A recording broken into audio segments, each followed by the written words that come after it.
Okay, good morning everyone. How are you all doing? Good? All right, so before we get started today, I just want to remind everyone that since we have public holidays this Friday and next Friday, we don't have any classes on Friday for the rest of the term. So if you are enrolled in a Friday class, make sure to attend an alternate class in the next 2 weeks. So we have organized some replacement classes online, so you can click here for the schedule. Okay, so we have 4 replacement classes online this week, and we have 3 next week. Feel free to join whichever one is more convenient for you. And we also have some in-person lab marking sessions. So if you need to get your labs marked, go to one of these sessions. They're all in CSE Help. That's the room in the computer science building K17. You'll see it as soon as you walk in. Okay, so yeah.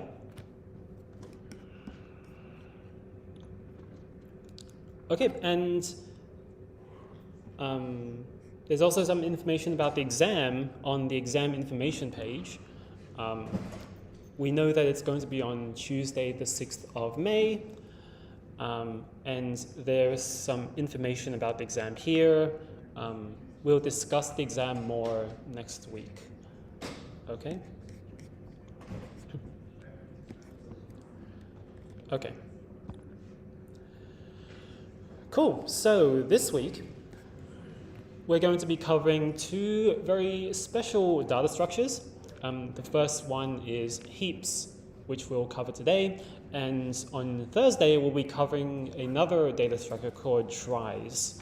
Okay, so today, let's talk about priority queues and heaps.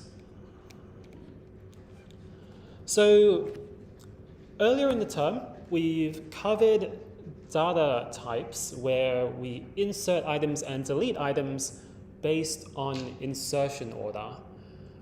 Right, so we covered the stack, which is a last in, first out data structure. Right, the last item to be inserted into the stack is the first one to come out. The operations are called push and pop. Right? And then we also covered queues, which is a first in, first out data structure. So the operations are called enqueue and dequeue. And these data structures could be an exam to respond to the question in the chat. So they could be. So you should be familiar with them. Okay, but what if we wanted a kind of collection where we insert or delete items based on priority? Right? And there are many applications where we might want to do that. Right, so for example, some real life examples would be hospital triage. Right, when you go to the emergency room of a hospital, some conditions are more urgent than others. Right, so heart attack is much more urgent than like a minor broken bone. Right, so you would get priority if you had a heart attack. Incident management, so this is when you might be working at a software company and some system isn't quite working as expected, right? There will be some kind of severity attached to this incident depending on the impact on the business. So the more impact the incident has on the business, the higher the priority is to get it fixed. Okay, and there are some examples from computer science. So Huffman coding is an example where you want to process Huffman trees and merge them based on a priority, right? Based on the frequency of the characters in the combined frequency of the trees. Okay, and we also went through Dijkstra's algorithm. So in Dijkstra's algorithm, we want to explore nodes in order of distance from the starting vertex, right? So the priority here is dependent on the distance. And We also have Prim's algorithm, where we want to prioritize edges with smaller weight to add them to our minimum spanning tree. Okay, so these are examples of where we want to process things based on priority. Okay, so in order to allow us to do this, we have something called a priority queue. Where a priority queue is just another ADT, where each item we insert into the priority queue has a priority. Okay, so here is an abstract view of a priority queue. Okay, so at the front, we have some people with higher priority, so Andrew with a priority of 30, Sasha with a priority of 25, and at the back of the queue, we have some people with lower priority, right? So Bob with a priority of 3, Alice with a priority of 4, and we see that the higher the value, the higher the priority, okay? And with a priority queue, when you insert things into the priority queue, they don't necessarily go at the back, right? They go wherever, depending on their priority. So it's possible that when we insert something into the priority queue, it goes right at the front, right? Maybe we insert someone with a priority of 35, and they go right at the front, so that the next time we remove, they're the first one to be removed. Okay? And it's possible that when we insert someone else, then they might go into the middle. So if we insert someone with a priority of 24, they would go behind Sasha and in front of Jake. Okay, so we have these main operations. We have insert, as I already mentioned. So we insert an item with an associated priority. We have delete, which is where we delete the item with the highest priority. Okay, so we always delete from the front, so the item with the highest priority. Peek, so this allows us to get the item that has the highest priority without deleting it. And we have is empty, right? Because we can't delete or peek if the priority queue is empty. So we have to have some operation to check whether the priority queue is empty, and if it is, then we shouldn't try to delete or peek. Okay, and here is just an additional note, disclaimer, that a priority queue could either take larger values or smaller values to mean higher priority. Okay, so this is an example where higher priority value equals larger priority value equals higher priority, and there are cases where smaller values means a higher priority, right? So in the example of Huffman coding, Dijkstra's algorithm, Prim's algorithm, a smaller value means a higher priority, right? With Dijkstra's algorithm, smaller distance means we want to process it earlier, right? So that's an example there.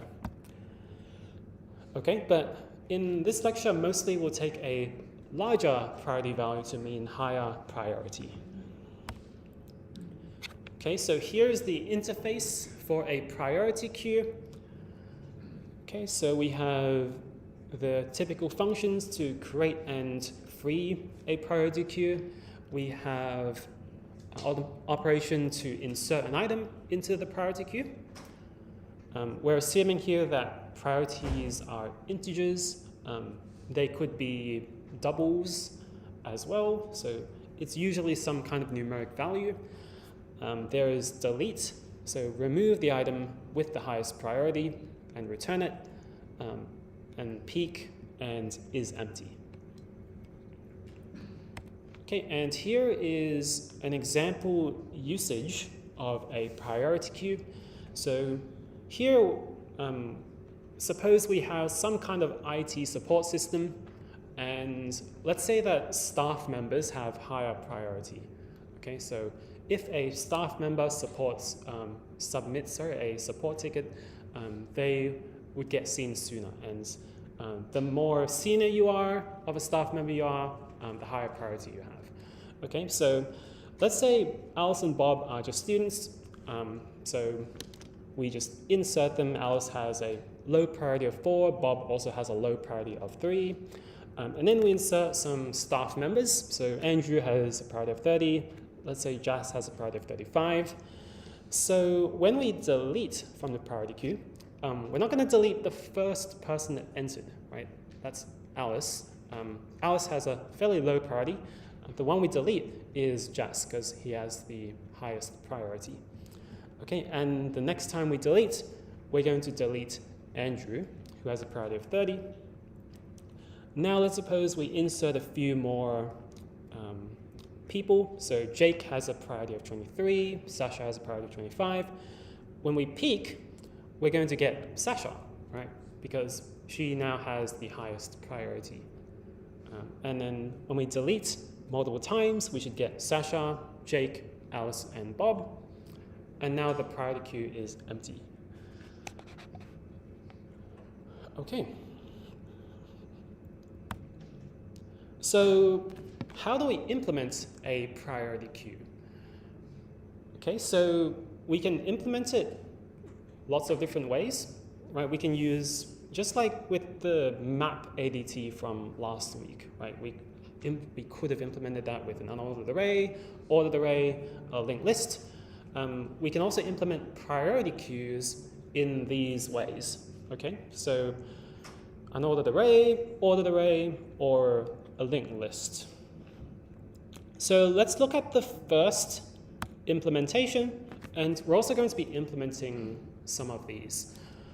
Okay, so let's suppose we implement the priority queue using an unordered array. Okay, now when I showed you the diagram of the priority queue here, right, this is the conceptual model of the priority queue, right? Even though, so the items I've shown here are in order, right? But the way we implement it might not be the same, right? In the implementation, the items might not necessarily be stored in order. So here, we are considering an unordered array where the items aren't stored in order. Okay, but the behavior of the priority queue should be the same. So when we remove from the priority queue, we should remove the highest priority item, which is Jess here. Okay, so let's try and implement this.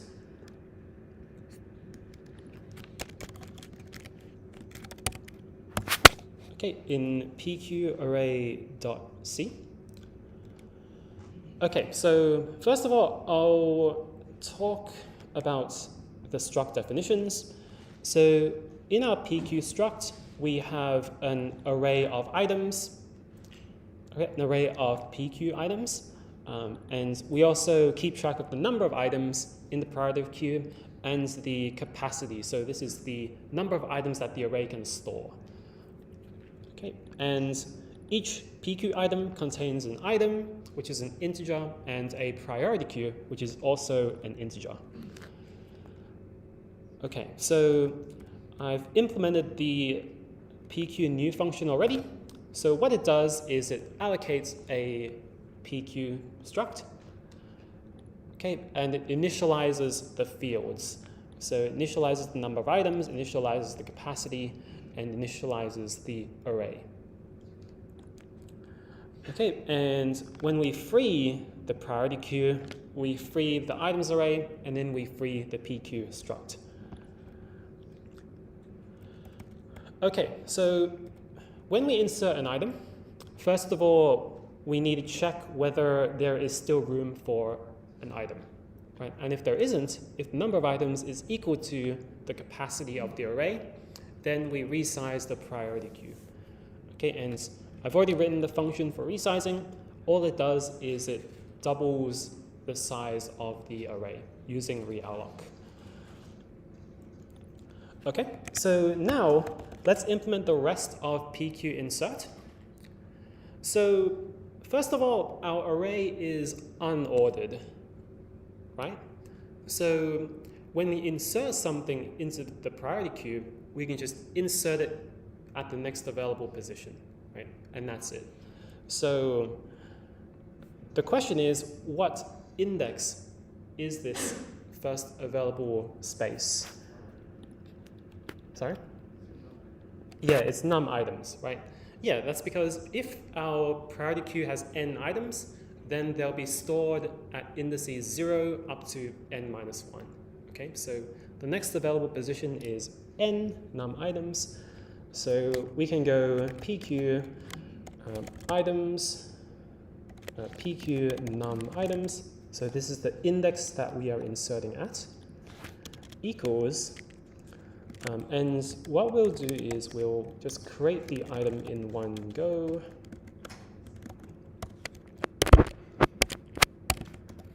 Okay, so dot item equals item, dot priority equals priority. Okay, so we insert the item. This is what is called a compound literal. Okay, so it's not a typecast. It's a way of constructing an instance of a struct inline. Okay, we could have also set the fields individually like this. So pq num items dot item equals item, and then pq items pq num items dot priority equals priority. But this is a shorter way of doing it. Okay, and we also need to increment the number of items, and that's it for pq insert. Okay, so now we want to implement deletion. So how does deletion work? Well, we want to iterate through the array to find the item with the highest priority. Okay, and then we need to delete it, right? So that means we either need to shuffle all the items down, or we could do a trick where we just replace the item that we're deleting with the last item in the array, right? And it's fine to do that because the array is unordered. So let's do that now. So int max equals 0. So we're going to use this variable to keep track of the index of the item with the largest priority. Okay, and we're just going to iterate through the array and find the item with the largest priority. So if pq items I dot priority is greater than pq items max dot priority, then max equals I. Okay, and after we found the index of the item with the highest priority, we're going to store it in a temporary variable. So item equals pq items max dot item. And then before we return, we want to delete the item from the array. Okay, so that means let's replace the item with the last item in the array. So pq items max equals pq items, and what do I put between the square brackets? Yeah, so pq num items minus 1. Yeah, so this is the index of the last item in the priority queue. And before we return, we should decrement the number of items and then return item.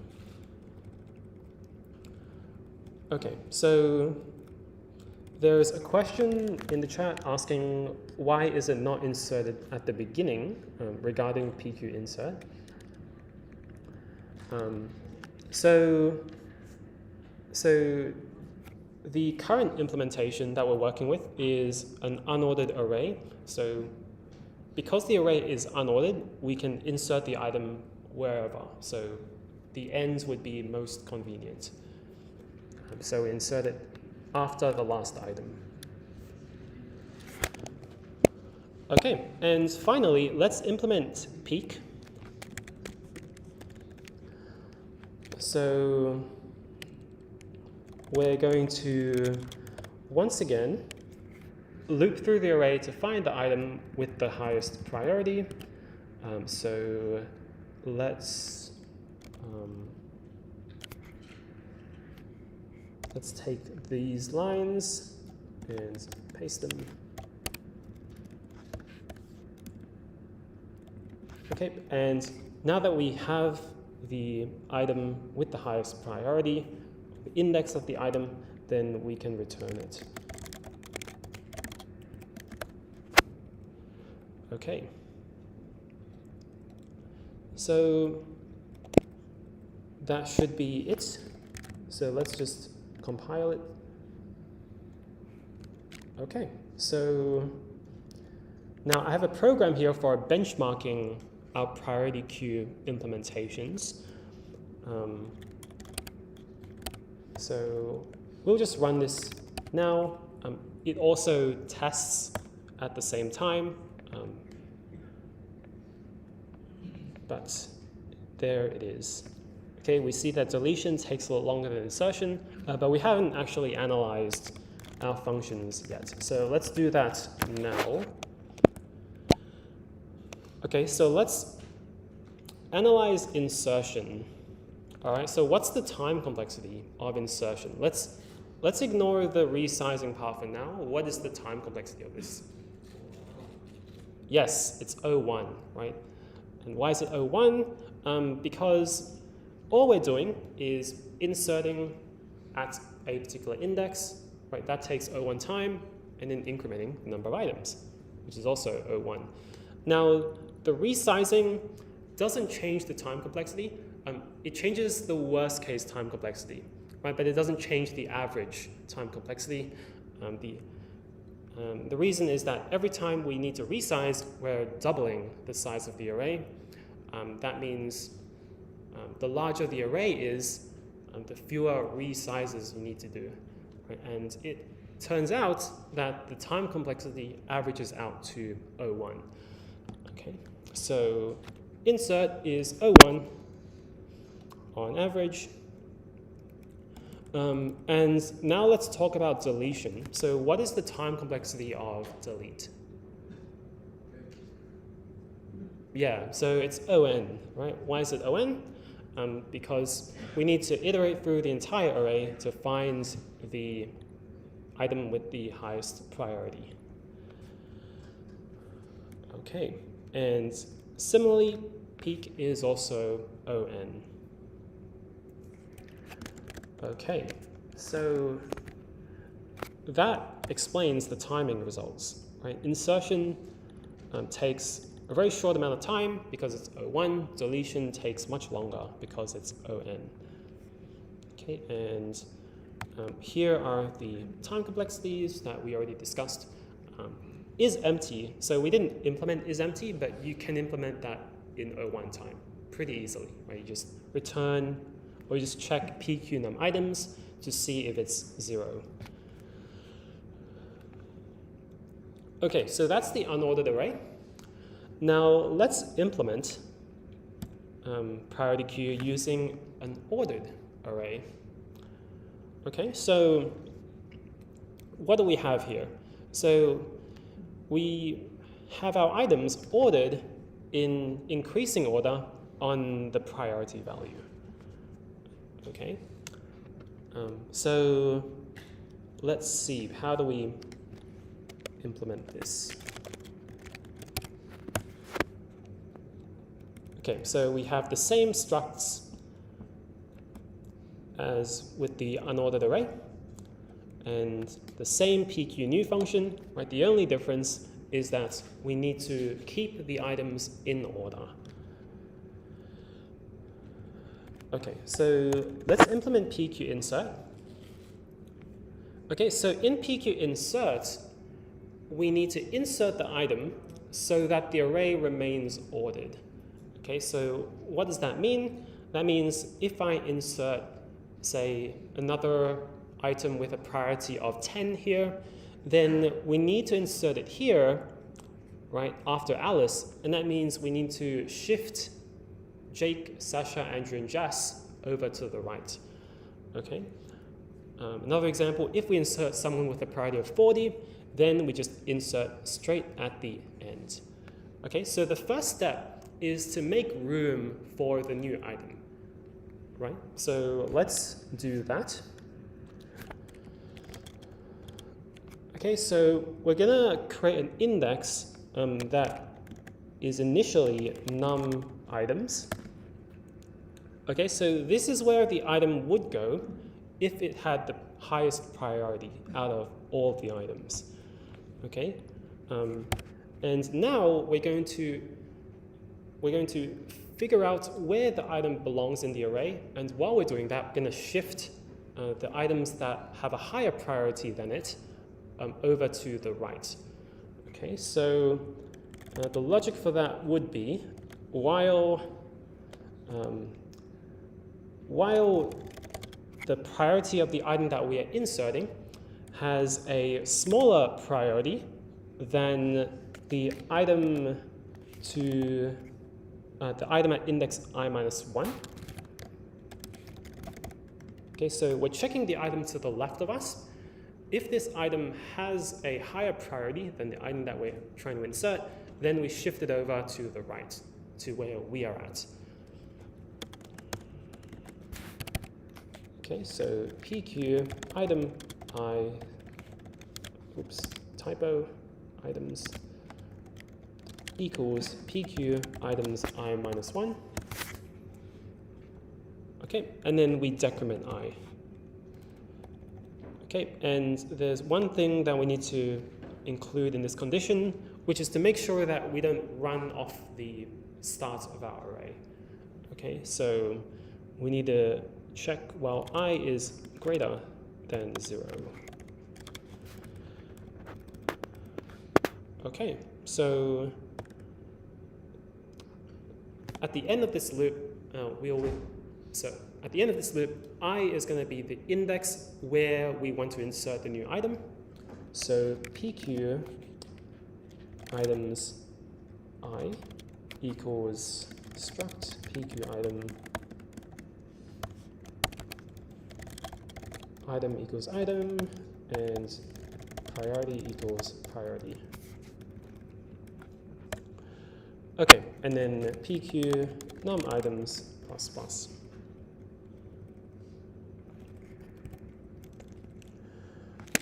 Okay, so anyone have any questions about this? Okay, so what we're doing here is similar to insertion sort, right? Remember, with insertion sort, what you do is for each item, you kind of shift it down until the array is ordered. Okay, so that's kind of what we're doing here. Okay, so now let's implement PQ delete. Okay, so to implement PQ delete is easier than with the unordered array because we already know where the item with the highest priority is. It's at the end of the array. So what do? Let's just grab that item. So item equals PQ items.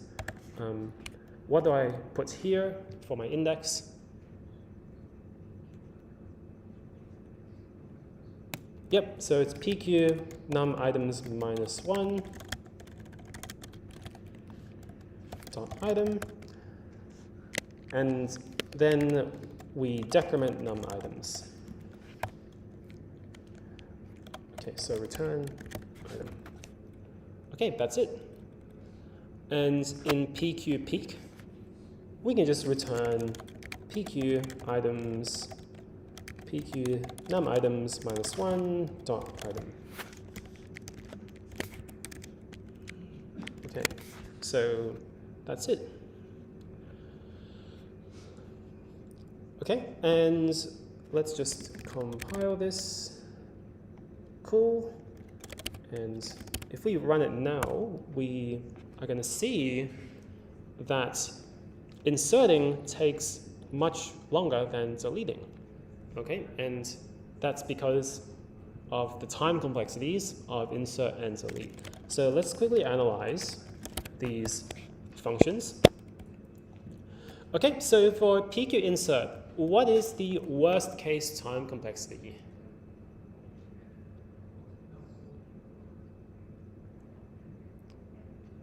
What do you think? Who thinks it's ON? Cool. Yeah, so it's ON. Okay, and what is the worst case for PQ insert? Does anyone want to describe what the worst case is?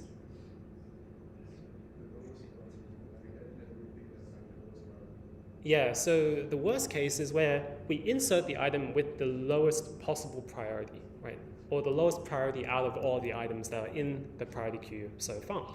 Because that means we're going to shift every item in the array down by 1 and then insert the new item at the start. Okay, so we're shifting along n items, which would lead to a time complexity of ON. Okay, let's talk about delete. What's the time complexity of this function? Yep, so it's O1. Okay, no loops, no recursion, so O1. And peak is also O1. Okay, so that leads to the timing results that we see here, where insert takes a lot longer than delete. Okay, so insert ON, delete and peak O1, and isEmpty can also be implemented in O1 time. Okay, so there's a question in the chat about the purpose of resize. So the purpose of resize is to resize the array if it's full, if it doesn't have any more space for items. Okay? Because arrays have a fixed size, right? Once we filled up the array with items, we can't insert any more unless we resize it. So what resize does is it doubles the size of the array with realloc. Okay.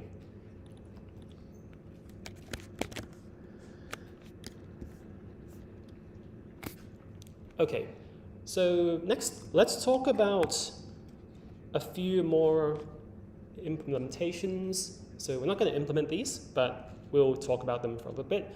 So the first one is an unordered linked list. Okay, so we just insert the items into a linked list. And since the list is unordered, when we insert an item, let's just insert it at the beginning, right? That takes O1 time. And when we remove, we're going to iterate over the linked list to find the item with the highest priority and then remove it.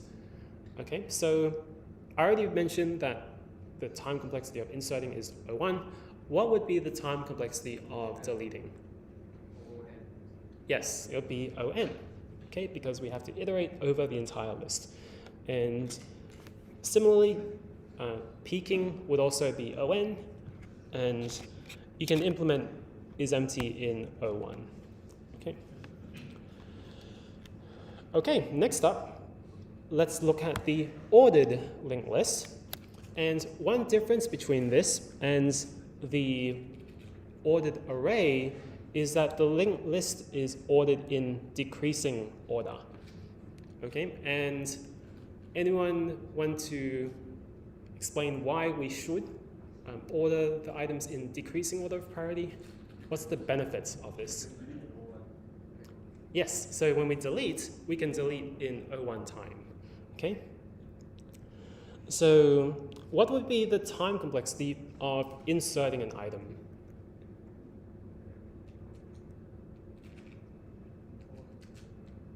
Yeah, so it's ON, right? That's because the list is ordered, right? When we insert an item, we have to insert it into the appropriate place so that the list remains ordered.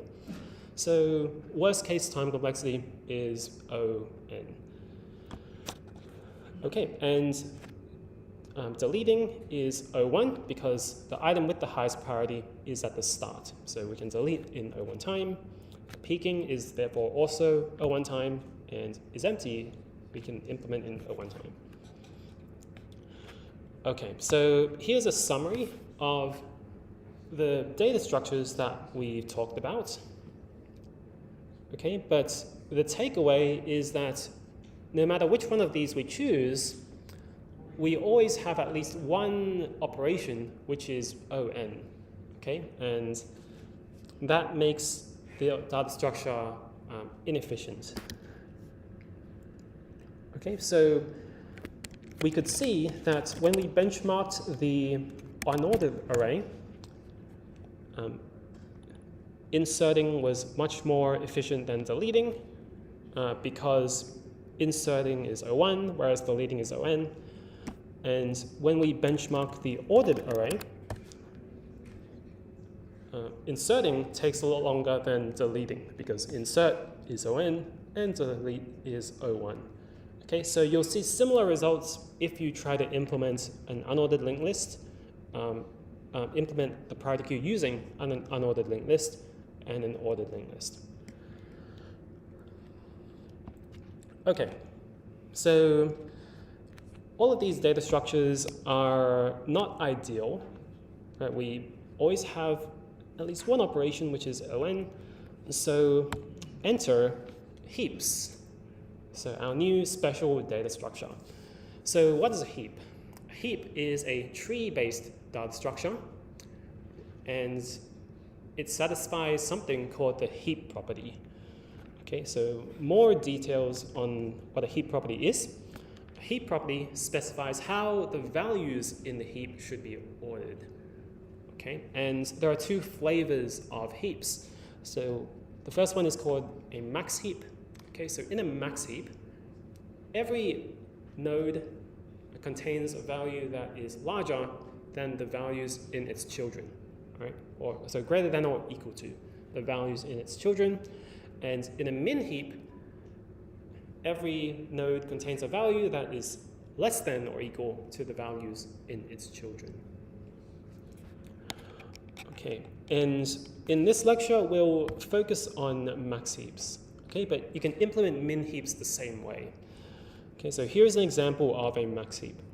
Okay, every node contains a value which is greater than or equal to the value in its children. Okay, 28 is greater than 23 and 15. 23 is greater than 21 and 11. 15 is greater than 13 and 6. 21 is greater than 3 and 18. 11 is greater than 8. Okay, so yeah, so one thing to notice is that there is no guarantee on the relationship between values in different subtrees. Okay, so these two values here, let's compare these 3 and 13, right? So this item is smaller than this item, but there's no guarantee on that, right? This item could have been 16, right? And this value would be greater than 13, okay? So the only requirement is that every node contains a value that's greater than the values in its children, and that's it. Okay, so that's a max heap. And there are actually many kinds of heaps. Okay, so binary heap, a binomial heap, Fibonacci heap, leftist heap, pairing heap, soft heap. So more heaps than we can actually talk about. So in this lecture, we will just talk about the binary heap. Okay, but if you're interested, you might find the Fibonacci heap interesting because we've mentioned that in passing in the previous lecture. Okay, so let's focus on binary heaps. So a binary heap is a heap that takes the form of a binary tree, as you might have guessed from the word binary. And it satisfies the heap property, as we already talked about. And it also satisfies something called the completeness property. Okay, so the completeness property means that all the levels of the tree are, except the last, are completely filled. Okay, and the last level has to be filled in from left to right. Okay, so on the last level of the tree, there can't be any gaps all the values have to be as far to the left as possible. Okay, so here is an example of a binary heap because it satisfies the heap property, right? Each level is completely filled and the last level is filled in from left to right. Okay, so here are two trees. The one on the left is a heap, right, because it satisfies both the heap property and it satisfies the completeness property. The tree on the right is not a binary heap because it doesn't satisfy the completeness property. Okay, so that's a binary heap.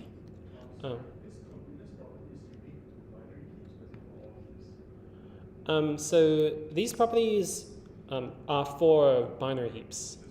Yeah. Actually, well, the heap property should be satisfied by all heaps, but the completeness property should be satisfied by the binary heap. I'm not sure about the other kinds of heaps. Yeah. Okay. And okay, because of the completeness property, we have a very nice result, which is that binary heaps always have this height. So they always contain this many levels, okay, where n is the number of nodes. So log base 2n plus 1. This kind of brings us back to the lecture on binary search trees, where we looked at the minimum possible height of a binary search tree in terms of n, the number of nodes. So here, since binary heaps satisfy the completeness property, the number of levels of a binary heap is log base 2n plus 1. Okay. Okay, so here is the mind-blowing thing about heaps, about binary heaps. So we usually visualize a binary heap as a tree. Right? A binary heap is a tree-based data structure, but that doesn't mean it's implemented with nodes, right? With nodes with left and right pointers. The amazing thing about binary heaps is that they're implemented with an array. Okay, and the question is, how do we take a tree-based data structure and store it in an array, right? How does it map? Well, here's the ingenious thing. So what we do is we store the values of the heap in level order. Okay, so we take the level order of the tree. So 20, 17, 11, 13, 1, 8, and that's the order that we store the items in our array, starting from index 1. Okay, so we just leave index 0 blank. That's fine. And what we end up with is index 1 contains the root item. Indices 2 and 3 contain the children of the root. Indices 4, 5, 6, and 7 contain the children of those children, and so on. Okay, and if we store the items in the array in this manner, then we get a really nice property. Okay, so for an item at index I, okay, its left child in the tree is located at index 2i, and its right child in the tree is located at index 2i plus 1. Okay, so let's look at this item here, 17. It's at index 2, right? And its left child, that means, is stored at index 4, right? 2 times 2 is 4, as we can see. And its right child is stored at index 5, index 2 times 2 plus 1. Okay? So that's the really cool thing about binary heaps. And for an item at index I, its parent is located at index I divided by 2. Okay, so let's take 11, for example. 11 is stored at index 3. So its parent must be stored at index 3 divided by 2, which is 1, okay, if we're doing integer division. So 11 its parent in the tree is stored at index 1. Okay, and what this allows us to do is move around the array as if it was a tree. Okay, and that is amazing. Okay, so consider this heap. Right, here is how it would map to an array. Okay. Cool. So index 0, remember, is left blank. Okay, so what are the struct definitions we need to implement a binary heap? So first of all, we need a field for the items, right? So we need a field for the array itself. We need to keep track of how many items there are in the heap and the capacity of the array. Okay, and here are the functions for initializing a heap. So we just malloc the heap struct. We initialize the number of items to 0, initialize the capacity to some predetermined initial size, some default size, and then we allocate the array. Okay, and when we allocate the array, we need to be careful because remember that index 0 is left blank, right? That means if we have n items in our heap, we're going to be storing them from indices 1 up to n. Okay, so we need to allocate heap capacity plus 1 spaces for our array. Okay, so there was a question about why do we leave the 0th index blank? So the reason is so that we have this nice property. Okay, so if we store the items starting from index 1, then we get this property where the left child of an item, so if an item is at index I, its left child is at index 2i, and its right child is at index 2i plus 1. And its parent is at index I divided by 2. Now, you can actually implement a heap in such a way that the first item is stored at index 0, but you just have to adjust these calculations a little bit. Okay, so you can still implement it, but this is a bit nicer to calculate things. And you're not wasting that much memory. Okay, so that's the constructor. And what I'll do is, since it's 11:15, we'll take a 5-minute break. And then once we come back, we'll talk about insert and delete. Okay.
Okay, so let's talk about how we insert into a binary heap and how we delete. Okay, so how do we insert? So insertion is a two-step process. First of all, we insert the item at the first available position on the bottom level of the heap. Okay, and if the bottom level is full, then we just insert in the first available position on the next level. Okay, so we initially insert the item there, but this item might now violate the heap property, right? Because this item could be anything, right? It could be greater than the largest item in the heap. It could also be smaller than the smallest item in the heap, or anywhere in between. So it might violate the heap property. So we need to fix the heap property. Okay, and the way we do it is we perform an operation called fix up. Okay, so what fix up does is while the new item is greater than its parent, which means it violates the heap property, we're going to swap it with its parent, okay? And we just keep swapping the item up the heap until it is at the root or until it is smaller than its parent. Okay, so let's go through an example now. So if we insert 26 into the heap, we initially insert it at the first available position on the bottom row, which is going to be here. Okay, and then we're going to perform fix up now because 26 clearly violates the heap property. So we compare 26 to its parent. 26 is greater than its parent, so we swap them. Now we fix up again, so we continue. So 26 is greater than its parent still, so we swap them. And now 26 is at the root, so we are done. Okay, so the diagram here was drawn with a tree, but just keep in mind that we implement a heap using an array. Okay, so what actually happens when we swap two values in the heap is that we're swapping the values at two indexes, right? Okay, so here is a longer example where we are also visualizing with an array. Okay, so let's insert 17. So the heap is empty. So we're just going to insert 17 at index 1. Okay, and on the left is just going to be the tree for visualization purposes. Okay, next item is 25. So we initially insert 25 at index 2. Okay, and now we perform fix up. So 25 is greater than its parent, so we're going to swap them. Okay, next, it's 25, so now it's at the root, so we're done. Next up is 8. So we insert 8 at index 3, and when we perform fix up, we notice that 8 is not greater than its parent, so we don't need to swap them. Next item is 6. So 6 is inserted at index 4 initially, and it is not greater than its parent, so we're done. Next item is 30. So 30 is inserted at index 5, so that means it's going to be the right child of 17. And now we perform fix up. So 30 is greater than 17, its parent, so we swap them. Okay, now 30 is at index 2, so we compare it to its parent again. 30 is greater than 25, so we swap them. Okay, and now 30 is at the root, so we stop. Finally, we want to insert 13. So 13 is inserted at index 6. That makes it the left child of 8. Okay, so what do? We compare it to its parent, which is 8. Since it is greater, we swap them.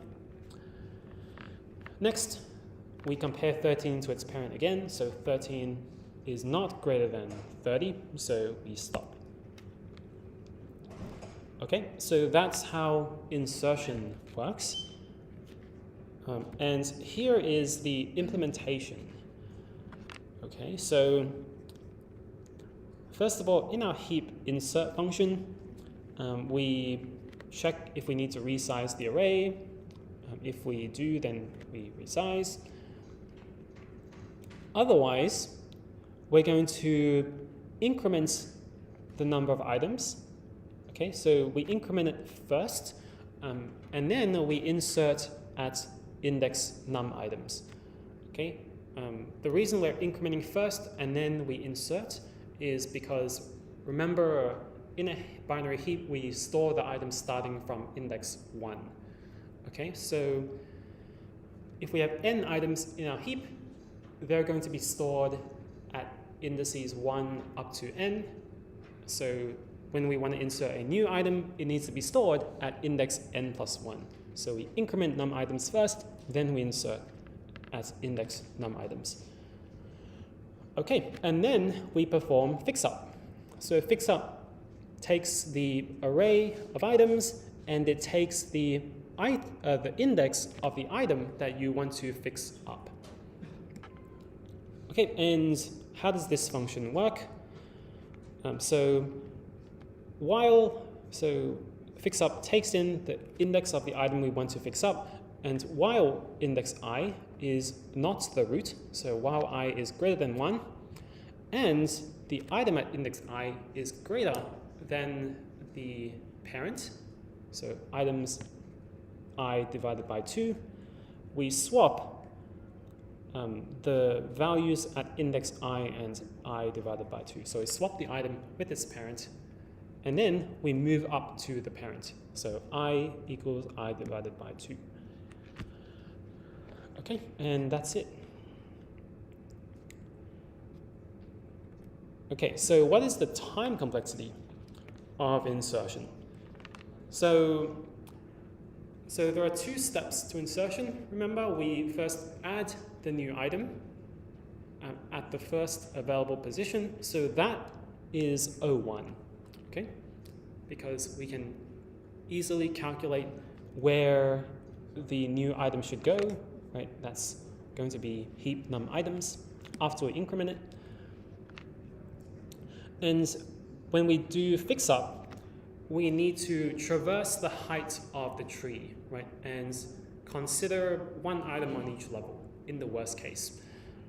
And that means the time complexity depends on the height of the tree, right? But what is the height of a heap? Well, since a heap is complete, right, satisfies the completeness property, the heap has log base 2n levels. Okay, so that means fixup is big O of log n. Okay, so that makes the worst case time complexity of heap insertion log n. Okay, so that is insertion. So does anyone have any questions about that?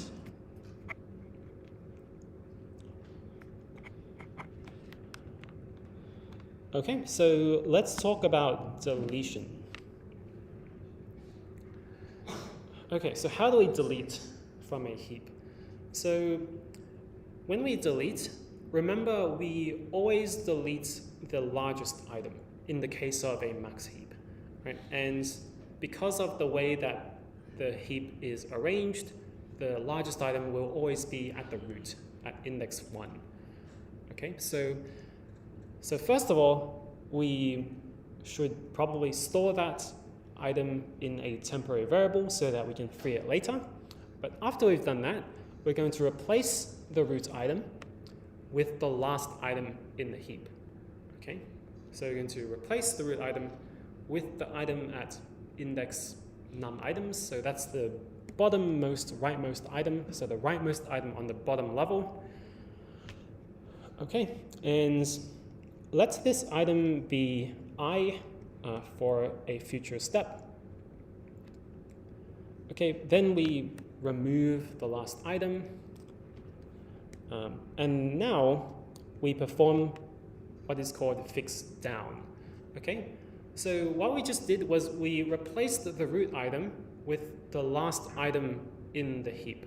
Right? Now this item will almost certainly violate the heap property. So what we need to do is swap this value down the heap until the heap property is satisfied again. Okay, so the process of fix down is while this item that we replace the root with is less than its greater child. Okay, so we look at the children of the item and we take the larger one, and while the item is less than this item, we swap it with its greater child. Okay, and if we repeatedly do that, then we will restore the heap property. Okay, so let's jump to an example to clarify that. So let's delete from this max heap. Okay, so we want to delete 20, right? 20 is the largest item, and we replace it with 8. Okay, so 8 is the last item in the heap. So notice that we're not replacing it with the smallest item in the heap, we're replacing it with the last item, so 8. Okay, and now, while 8 is less than its greater child, so the greater child here is 17, we swap it with 17. Okay. All right, next, 8 is still less than its greater child, which is 13, so we swap them, and now we're done, okay, because 8 doesn't have any children. Okay, so let's go through this longer example. So we want to keep deleting from this heap until it is empty. Okay, so first item we want to delete is 30. Okay, so what do we do first? We replace 30 with the last item in the heap, which is 8. Okay, and now we perform fix down. Okay, so first of all, can someone tell me what do we do? Yep, so the larger child of 8 is 25, and 25 is larger than 8, so we swap them. Okay, next, what do we do? Yep, so the greater child is 17, and 17 is greater than 8, so we swap them. Okay, and now we stop. Okay, next item we want to delete is 25. So first of all, what do we do?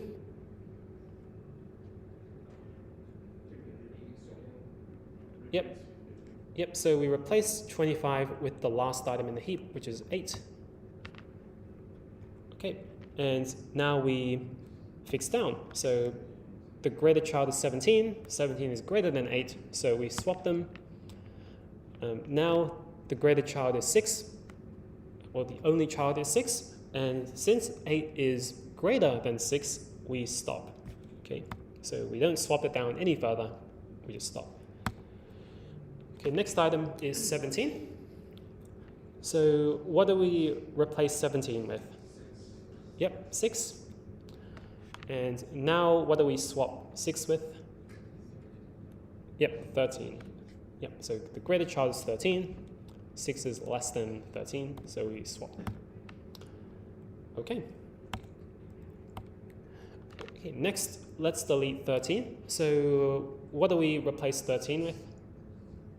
Yes, 6. So 6 is the last item in our heap. And what do we do now? Yep, we swap with 8. Okay, next we delete 8. We replace it with 6. Okay, and we stop because 6 is add a leaf. Okay, and finally we delete 6, and the heap is now empty. Okay, so I think I'm gonna just go back a little bit to explain the fix down a little further. So let's see. Yes, so here, when we fix down and we swap 8 with the greater child, which is 17, notice that 17 is greater than 8, right? So when we swap them, the 17 is not going to violate the heap property, right? It's going to be greater than the other child, which is 11, right? So yeah, so the 17 doesn't violate the heap property, and we just keep swapping down. Okay, so here is the implementation of deletion, well, part of the implementation. So first of all, we get the item at index 1, so we get the root item of the heap. Then we replace the item with the last item in the heap, which is at index num items. Okay, then we decrement num items, and then we perform fix down. Okay, so fix down takes the index of the item that we're trying to fix down and the size of the array, so the number of items, and then we return the item. Okay, and here is the fix down function. So a little more complicated than fix up. Okay, but I have these comments to explain it. So remember, index I is the index of the item that we're trying to fix down.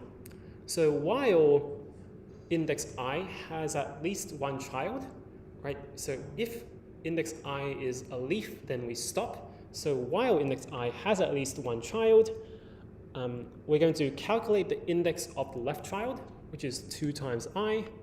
Okay, and we're now going to compare the item. So we're now going to compare the left child with the right child. Okay, so if there is a right child, so that's what this part of the condition is checking, j is less than n, and items j plus 1 is greater than items j, or items j is less than items j plus 1. So if the right child is greater than the left child, then we increment j. So now j is the index of the right child. And now we compare the item that we are fixing down with the greater child. Okay, so if items I is greater than or equal to items j, then we break, okay? And that's because we don't need to swap down any further. Okay, and if the item that we're trying to fix down is less than the greater child, then we swap indices I and j, and then we move down to the greater child, so I equals j. Okay, so what is the time complexity of deletion? So again, we kind of have 2 steps. We first replace the root item with the item at the end of the array, the last item, which is 01, and then we perform fix down, right? When we do fix down, we're once again just traversing one branch of the heap, right? So we're going down the height of the heap, and the height of the heap is O of log n, so that makes the worst case time complexity of deletion log n. Okay, so does anyone have any questions about deletion?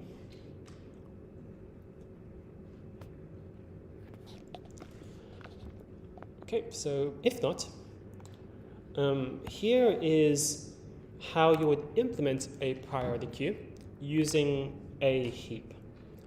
Okay, so before we were just looking at the implementation of a heap where the item was just the, so where we only store integer items, right? In a priority queue, we want to store an item along with a priority, okay? So here is how we implement that.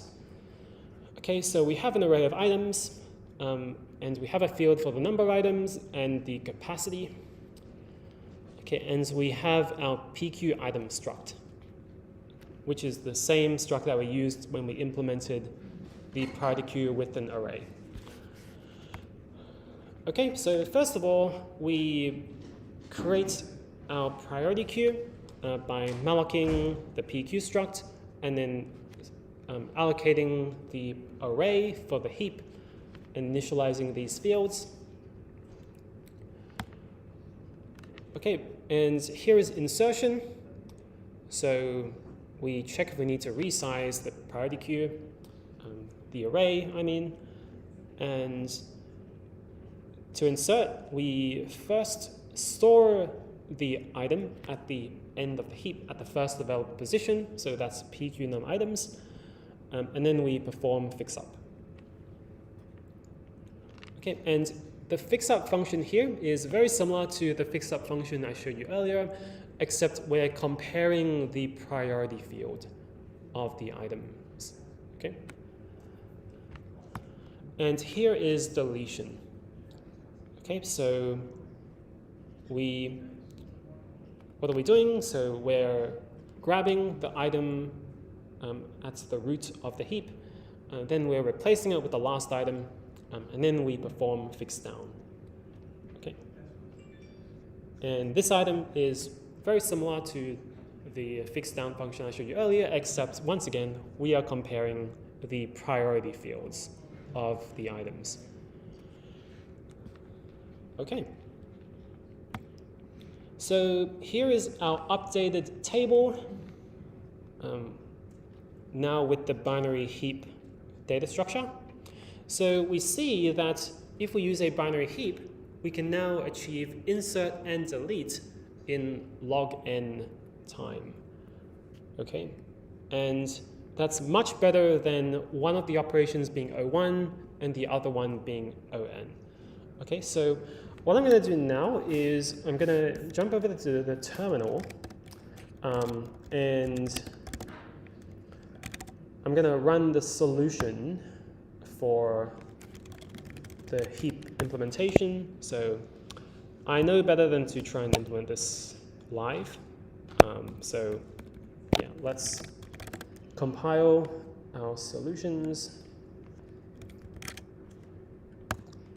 And I'm going to first run the array solutions first. So benchmark array.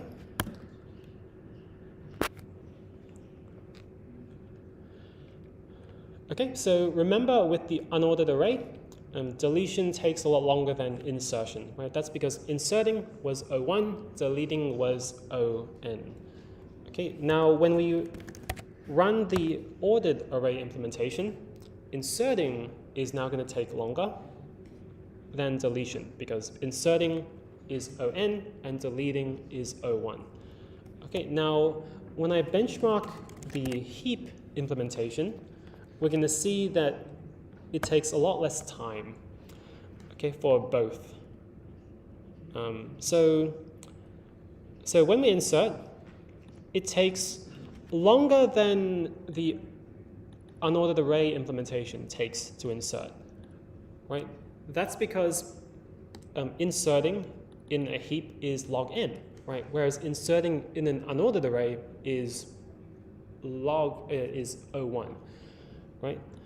And when we delete, the deleting takes longer than the ordered array takes to delete, right? That's because deleting is O log n in a heap and O1 in an ordered array, right? But overall, the time taken is a lot less, right? Because both operations are log n, okay?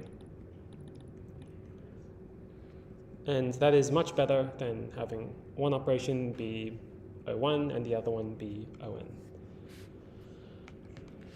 Okay, so that is heaps. So does anyone have any questions about heaps?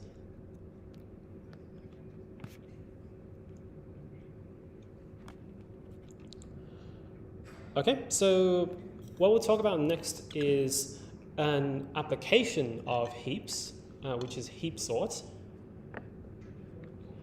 So I'll have a bit of water first.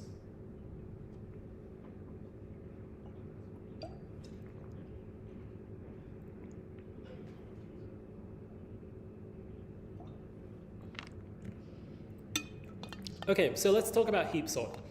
So what is heap sort? It's a sorting algorithm.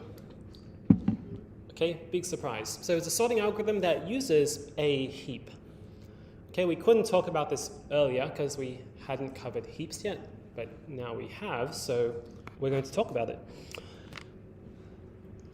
Okay, so when you read a sorting algorithm that uses a heap, you might think that we're just going to take all the items, insert them into a heap, and then remove them one by one, okay? But that's not exactly how it works. So we're not storing the items in a separate space, in a separate heap. What we're gonna do is we're going to use the array that we're given to build up a heap, okay? So we're gonna transform the array containing the items into a heap, and this is called heapify. Okay, and after we've heapified the array, we're going to repeatedly delete from the heap, and every time we delete an item, we're going to place it at the end. Okay, and hopefully you can visualize why that is going to give us an ordered array, but we'll go through an example as well.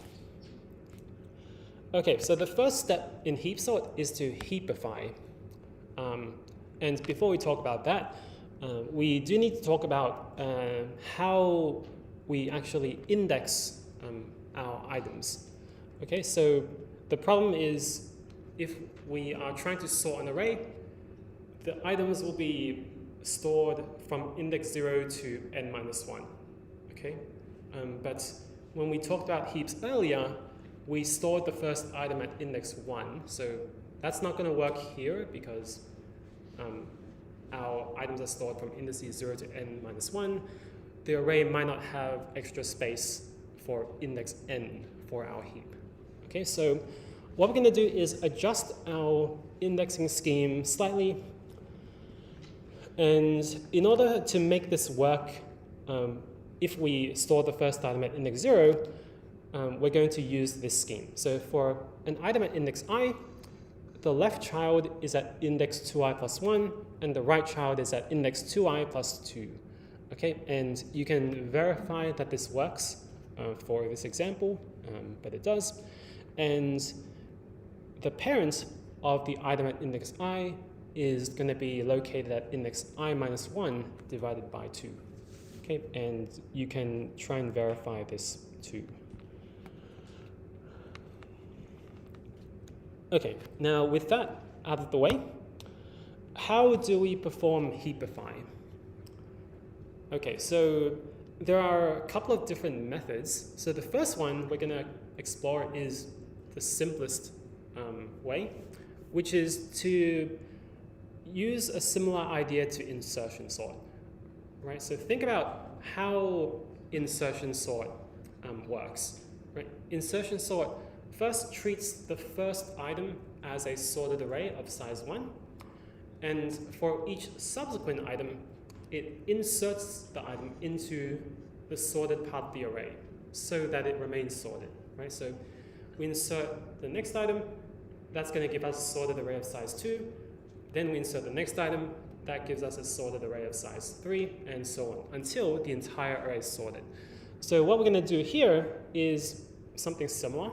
We're going to treat the first element as a heap of size 1, then we're going to take the next element and insert it so that we have a heap of size 2.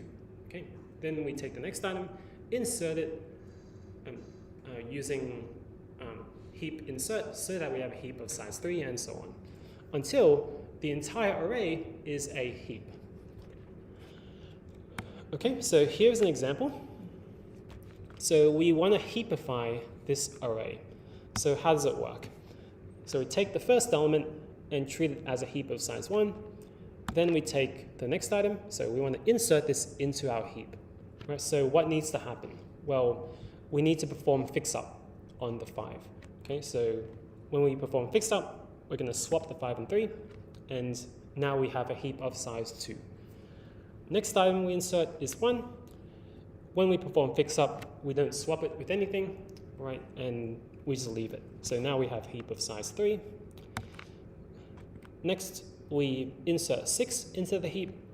Once we perform fix-up, it's going to swap with 3 and then swap with the 5. So now we have a heap of size 4. Next, when we insert 7, we're going to swap it with the 5 and with the 6. So now we have a heap of size 5. Next, we want to insert 2. So once we perform fix-up, we swap it with the 1, and that's it. So now we have a heap of size 6. And when we insert 4 and we fix up, we swap it with the 2, and that's it. So now our entire array is a heap. Okay, so here is the implementation of this version of heapify. So for int I equals 1 up to size, we perform fix-up on index I. Okay, so notice we're not starting from index 0 because we're taking the first item. So initially we take the first item to be a heap of size 1. Okay, and we take the remaining items and insert them into the heap using fix-up. Okay, so what is the time complexity of this version of heapify? Does anyone want to guess? Yeah, so it's going to be O n log n. Okay, and the reason is that we're performing fix-up n times, or technically n minus 1 times, but that's just a constant difference to n. And most and predominantly, the time complexity of fix-up is going to be log n, right? Because think about all the items on the last row of the heap. How many of these items are there? It's roughly n on 2, right? So we're performing fix-up on all of those items. Time complexity of each of those fix-ups is log n. So time complexity ends up being n log n. Now here is the more precise analysis. So the first item we insert is going to cost log 1, right? The next item is going to cost log 2. Next item is going to cost log 3, and so on. Up till the last item we perform fix-up on, that's going to take log n time. Okay, and if you use your log laws, right, log 1 plus log 2 plus log 3 plus all the way up to log n is log n factorial. Okay, and log n factorial can be approximated by n log n, or its big O of n log n. Okay, so that's one way we can do heapify, but it turns out that there is a more efficient way of doing of performing heapify, which is to take all the elements in the first half of the array, and then from right to left, we're going to perform a fix down on each of those elements. Okay, so we're not doing fix up, but we're doing fix down this time. And here's an example to show you how it works. Okay, so what we're doing is we're taking all the elements in the second half of the array, and we're treating them each as a heap of size 1. Okay, and we're just going to leave them for now. Okay, and what we're going to do now is we're going to take the items in the first half from right to left, so 1, 5, and then 3, and then perform a fix down on each of them. Okay, so here is the first item we want to fix down, which is 1. Okay, so we want to perform a fix down on this item, 1. And in doing so, we're kind of merging these two items, or these two heaps, into one heap. Okay? So we perform a fix down on 1, and what does that mean we should swap it with? Yeah, we should swap it with 4, right? Because 4 is the greater child. So we perform fix down, and now we have a heap of size 3. Okay, what do we do next? Well, we're going to take the 5 and perform a fix down on this heap. Okay, and what do we swap the 5 with? 7, yep. So we swap it with its greater child, 7. And finally, we perform fix down on 3. Okay, so 3, so its greater child is 7. So since 3 is less than 7, we swap them. And then there was a step that was skipped, but we swap the 3 with the 6. Okay, and it ends up over here. And now we have a heap of size 7. Okay, now here's the implementation of this method of heapify. So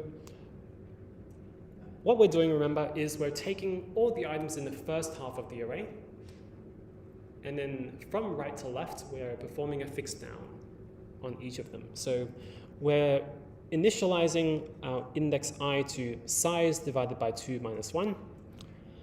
Okay, and for each index from that index down to 0, we perform a fix down on it. Okay.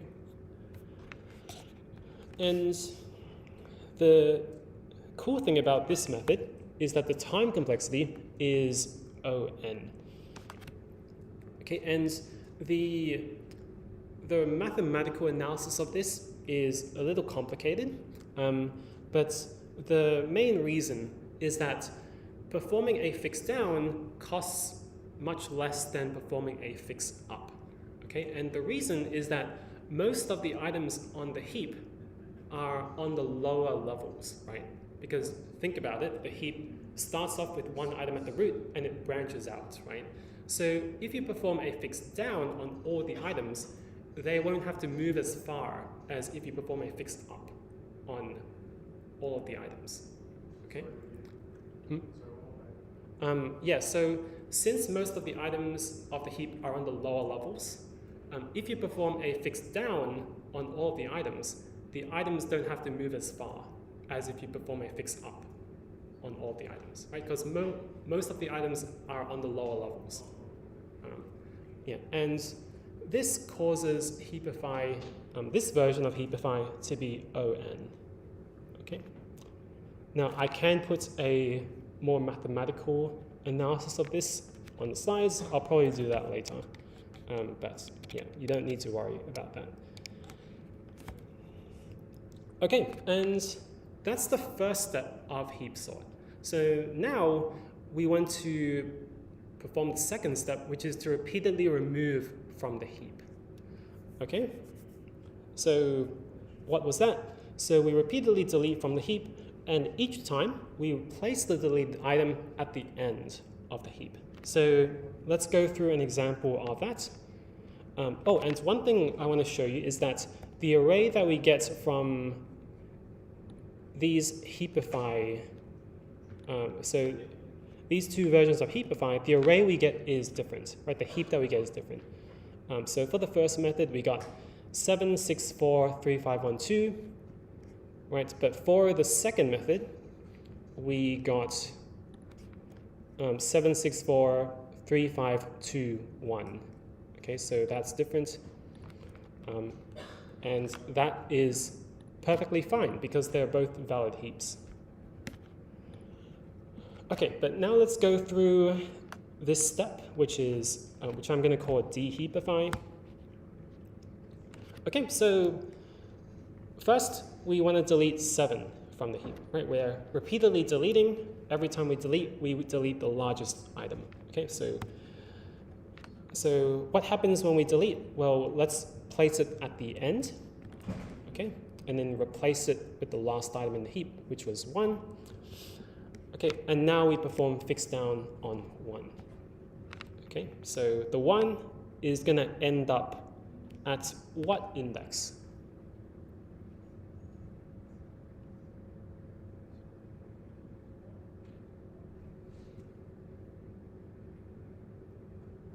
Where do you guys think?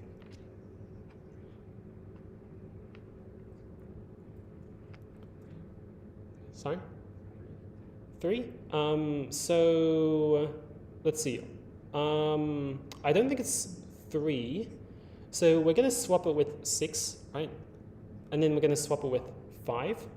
Now this is index 4, okay? Yeah, so when we perform fix down, we look at what the larger child is. The larger child is 6, and we swap 1 with 6. And then we look at the larger child of 1, which is 5, and then we swap the 1 with the 5. Okay, so that's what we get. Yeah. How do you decide like whether to swap left or right? So how do we decide? So we check which child is greater. And since 6 is the greater child, and since 1 is less than 6, we swap them. Yeah. And then we swap with the 5. Okay, so notice that we just removed the largest item and placed it at the end. So now we have 1 item which is in the correct place. Okay, now we're going to delete the next item, right, which is 6, and place it at the end. And we replace the 6 with the 2, and now we perform fix down on 2. Okay, so we swap the 2 with the greater child, which is 5. Then we swap with the 3. Okay, and that's what we end up with. Okay, now we delete 5 from the heap. Okay, and we replace it with 1, and now we perform fix down on 1. So the greater child here is 4, and since 4 is greater than 1, we swap them. Okay, and that's it. Okay, next we're going to delete 4 from the heap. Okay, and that means we swap it with the 2. Okay, and now what do we do?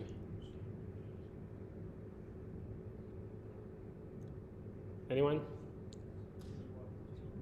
So what happens when we fix down on 2? Yep, so the greater child is 3, and 3 is greater than 2, so we swap them. Okay, and next we're going to delete 3. So that means we're going to swap 3 with the last item, which is 1. Okay, and then we perform fix down on 1, and that means we just swap the 1 and the 2. Okay, and next we delete 2. That means we just swap the 2 and the 1, and then we perform a fix down on 1. We don't need to do anything because it's the only item in the heap. And then we delete 1 from the heap, and we just leave it there. Okay, and now we're done.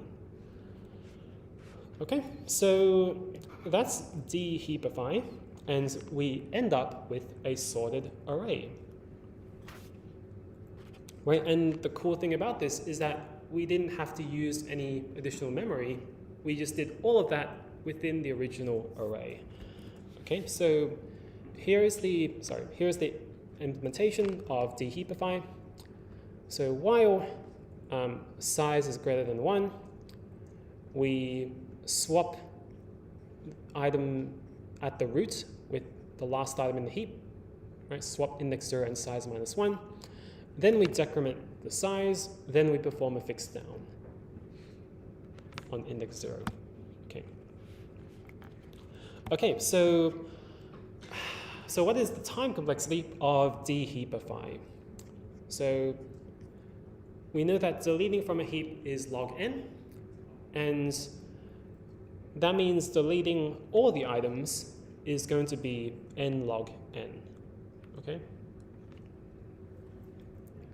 So this is different from heapify, okay? With heapify, the time complexity was O(n). Here, the time complexity is n log n, and that's because every time we perform a fix down, we're starting from the root, okay? And that means every time we fix down, the item could end up all the way at the bottom of the heap. So the cost in that worst case would be this, right? Log n plus log n minus 1 plus log n minus 2 plus all the way down to log 1, which is, again, log n factorial, which is equivalent to O of n log n. Okay, so finally, if we combine heapify and deheapify, the time complexity of heap sort is n log n. Okay, and finally, here are the properties of heap sort as we discussed for the other sorting algorithms all the way at the beginning of the term. Okay, so heap sort, first of all, is unstable.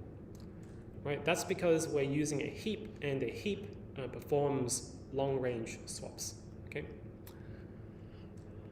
Next, it's non-adaptive. Okay, so why is it non-adaptive? Because on average, it's n log n. Okay, and if the array is sorted, the time complexity is still n log n. Okay, so the sortedness of the array doesn't make the sorting algorithm any faster in terms of time complexity. So that makes it non-adaptive. And heap sort is in place, right? And that's the amazing thing about heap sort compared to the other n log n sorting algorithms, right? What are the other n log n sorting algorithms that we covered? Yep, merge sort and quick sort, right? And both of these algorithms used additional memory, right? Merge sort needed a temporary array of size n, and quick sort needed extra stack memory, right? Because of its recursive nature. Heap sort doesn't use any temporary arrays, and it's non-recursive, okay? So it doesn't use any additional stack memory. So heap sort is uses O1 space. Okay, and that's amazing. Okay, and in terms of code,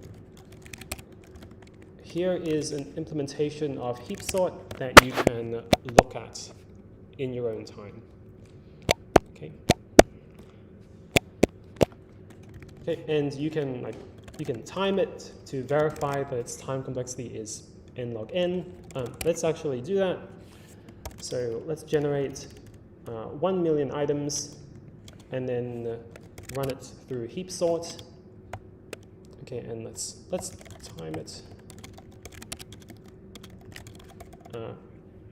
So redirect the actual output to dev null. Okay, too few items. Oh, okay, I need to put the number of items first. Okay, so for 1 million items, it's taking about 0.4 seconds. Okay, let's see how long it takes for 2 million items.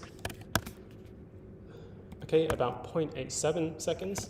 So you see it's taking a bit longer than double the time, right? Which suggests that it's n log n.